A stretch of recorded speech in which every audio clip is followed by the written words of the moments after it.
नरेंद्र मोदीजींनी 80 कोटी लोकांना मोफत धान्य देण्याचं काम केलंय, मोफत राशन मिळतंय। डिसेंबरचे पैसे तुमच्या खात्यामध्ये जमा होतील आणि माझ्या लाडक्या बहिणींना डिसेंबरचे पैसे मिळतील। खरं म्हणजे डिसेंबरचे पैसे तुमच्या खात्यामध्ये जमा होतील आणि माझ्या लाडक्या बहिणींना डिसेंबरचे पैसे मिळतील। खरं म्हणजे 1,500 रुपये आपण देत होतो कोल्हापूरच्या सभेमध्ये, ते आता 1,500 वरून आपण 2,121 रुपये आपण ते करून दिलेत, वाढवलेले आहे। खरं म्हणजे मी म्हणालो होतो, जेव्हा ताकद वाढवाल, शक्ती सरकारची वाढवाल, आशीर्वाद द्याल, तेव्हा हे पैसे वाढत जातील। का नाही, हे पैसे तुमचे आहे, हे सर्वसामान्यांचे आहे।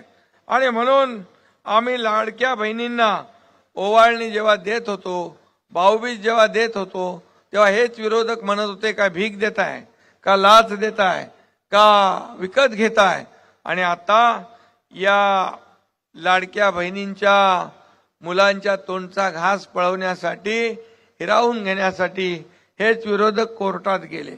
याच विरोधकांनी या योजनेला बदनाम केलं। कोर्टामध्ये जाऊन, तुमचं नागपूरला कोणतरी गेलाय, मुंबई उच्च न्यायालयामध्ये गेला, त्यांना एक लापा चांगला कोर्टाने दिला चपराक आणि पळवलं। आणि इथं वडपट्टीवार का कोणतरी गेलाय, वडपल्लीवार इथं नागपूरला गेलाय। म्हणजे एकीकडे विरोध करायचा आणि दुसरीकडे आपल्या वचननाम्यातून ज्या योजना आहेत त्या ढापायच्या आणि म्हणायचं आम्ही आता 3,000 रुपये देतो। पण आम्ही तर ऑलरेडी द्यायला सुरुवात केली। 5 हप्ते माझ्या बहिणींच्या खात्यामध्ये देणार आहे आपलं सरकार, पहिलं सरकार आहे। खरं म्हणजे आपण जे बोलतो ते करून दाखवतो। माझ्या लाडक्या बहिणींच्या खात्यात पैसे येणार नाही म्हणून सगळे लोक सांगत होते, हे फक्त चुनावी जुमला आहे। परंतु जसे खात्यात पैसे सुरू झाले तसे विरोधक म्हणू लागले, लवकर लवकर काढून घ्या, लवकर लवकर काढून घ्या, नाही तर सरकार काढून घेईल।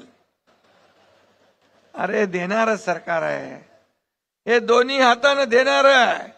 आणि म्हणून लाडक्या बहिणींचे नोव्हेंबर मधले पैसे आचारसंहितेमध्ये अडकू नये म्हणून तुमच्या या भावांनी ऑक्टोबर मध्येच नोव्हेंबरचे पण पैसे देऊन टाकले। नाही तर विरोधकांचं काळं मांजर आडवं घातलं असतं त्यांनी। कार्यक्रम जाहीर केला तो फक्त ट्रेलर आहे, पिक्चर अभी बाकी आहे। आपण शेतकऱ्यांचा कर्ज माफ करण्याचा निर्णय घेतला आहे। खरं म्हणजे आपण देतो ते, आपण जे बोलतो ते देतो। काँग्रेस, महाविकास आघाडी इतर राज्यामध्ये बघितलं, कर्नाटकमध्ये, राजस्थानमध्ये, हिमाचलमध्ये म्हणाले योजना जाहीर केल्या, मतं घेतली, निवडून आले, म्हणाले प्रिंटिंग मिस्टेक आहे। ही प्रिंटिंग मिस्टेक वाला आपलं सरकार नाही, आपलं देणार आहे। ते फेक नरेटिव्ह वाले आहेत, आपण सगळे पॉझिटिव्ह काम करणारे लोक आहोत। आणि मग हाच तर फरक आहे।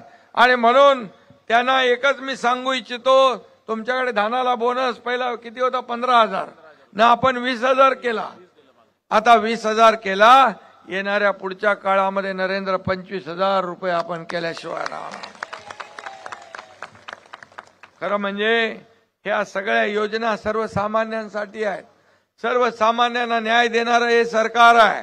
आणि म्हणूनच आपण एसटी मध्ये 50% सवलत दिली, जे वयोश्री योजना सुरू केली, डीबीटीच्या माध्यमातून ज्येष्ठ नागरिकांना पैसे देण्याची योजना केली, मुख्यमंत्री तीर्थदर्शन योजना सुरू केली। आज आपण अनेक योजना सुरू केल्या, लेक लाडकी लखपती योजना केली। आज त्याचबरोबर मुलींना उच्च शिक्षण घ्यायचं आहे, डॉक्टर, इंजिनियर, वकील, MBA, कुणाला फायनान्स, काय जे करायचं आहे त्यासाठी पहिले 50% सरकार भरत होतं, 50% पालक भरत होते। यावेळेस आपण 100% फी माफ करण्याचा निर्णय घेतलाय। मुलींना देखील उच्च शिक्षण मिळालं पाहिजे। आणि म्हणून असं सरकार निर्णय घेणार सरकार आहे। आज आपण बघतोय पंपाने शेती करणाऱ्या शेतकऱ्यांचं वीज बिल माफ करण्याचा निर्णय आपण घेतला आहे।